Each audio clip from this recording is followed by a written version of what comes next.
Hello students, today we are going to start the second chapter or FE2 syllabus, that is chapter 6, sources of energy. So before starting, let's define the definition of energy. In our previous classes we have learned that capacity to do work or a capacity of a body to do work is called energy. And there is a different form of energy, that is mechanical energy, heat energy, chemical energy, light energy, sound and nuclear energy, and many more. And these are interconvertible, means according to law of conservation of energy, energy can neither be created nor be destroyed, but we can convert the one form of energy into another form. So all forms of energy that we use every day, they are stored in different ways in various sources of energy. And we also learned in our chapter combustion that a substance which produce heat on burning in air are called fuels. So we can classify the sources of energy on the basis of their occurrence in natural resources and artificial or synthetic sources. So natural resources, as the name indicate, the resources that we get from nature, and they are solar energy, wind energy, hydro energy, etc. And synthetic energy or man-made energy. Synthetic energy sources are those that use man-made material as source of energy. For example, a chemical energy stored in the batteries used in calculator, watches, etc. is a synthetic source of energy. On the basis of physical state, these sources can be categorized into solid, liquid and gases. The solid form of energy are wood, charcoal and coal. Liquid, petrol, diesel and kerosene, and gases, LPG and CNG.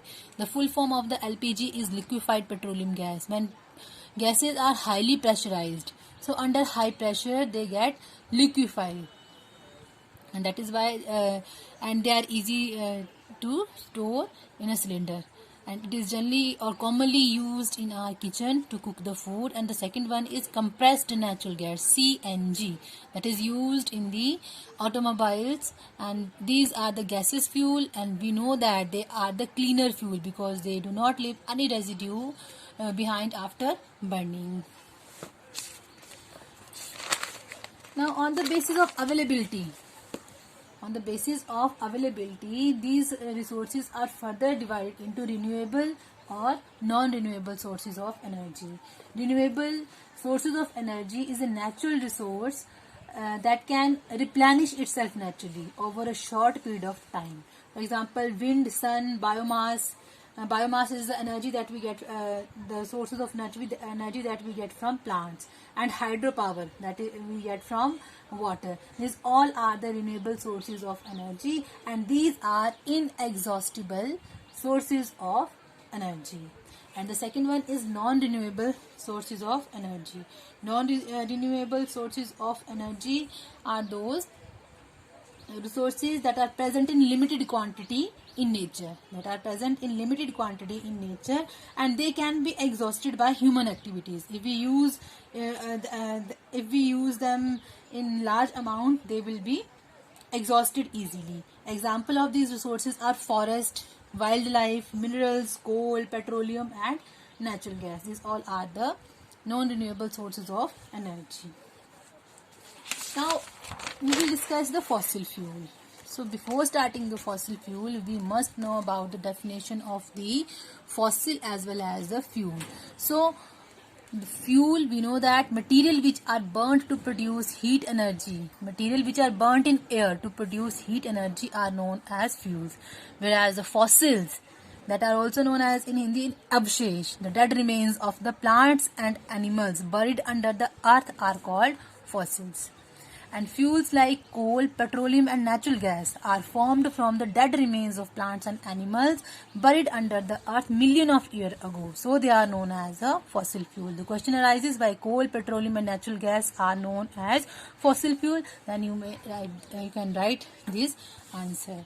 So wood is also used as a fuel. We know that it is a renewable, combustible and largest source of energy used in steam engine and steam turbine. And complete combustion of wood. Whenever there is a complete combustion, carbon dioxide gas is released. We know that, and we have learned this in our chapter combustion. Whereas incomplete combustion means when there is insufficient supply of oxygen, carbon monoxide gas is released. Both carbon dioxide and carbon monoxide gas are undesirable, irritating and they are dangerous gases.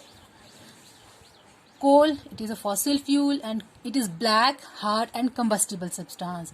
And it is a mixture of carbon, hydrogen, mainly it consists of carbon, but along with carbon it consists hydrogen, oxygen with small amount of sulfur and phosphorus. And it is used in railway engines and thermal power plants. Now, occurrence of coal. Coal is found in deep coal mines under the surface of the earth, and in India coal mine is mainly found in Bihar, Jharkhand, West Bengal, Orissa and Madhya Pradesh. The big coal mines in our country are at Jharia and Bokaro, and both are in Jharia is in Jharkhand and Bokaro in Raniganj, which are in West Bengal. Now the history of coal, formation of coal, or how coal is formed.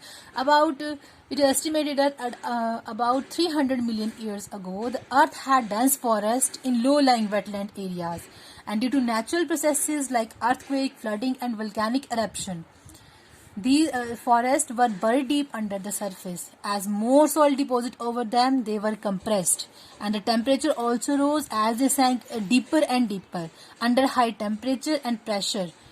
And also in the absence of air, the wood of dead plant got slowly converted into coal. And the slow process of conversion of dead plants buried deep under the earth into the coal is called carbonization. It's very important. What is carbonization? The slow process of conversion of dead plants buried deep under the earth into coal is called carbonization. Since coal is formed from remains of plants, so it is called as fossil fuel. So we have some question. The various resources are obtained from nature. What are these resources called? Differentiate between exhaustible and inexhaustible natural resources. Give example and define fossil fuel and carbonization. Thank you.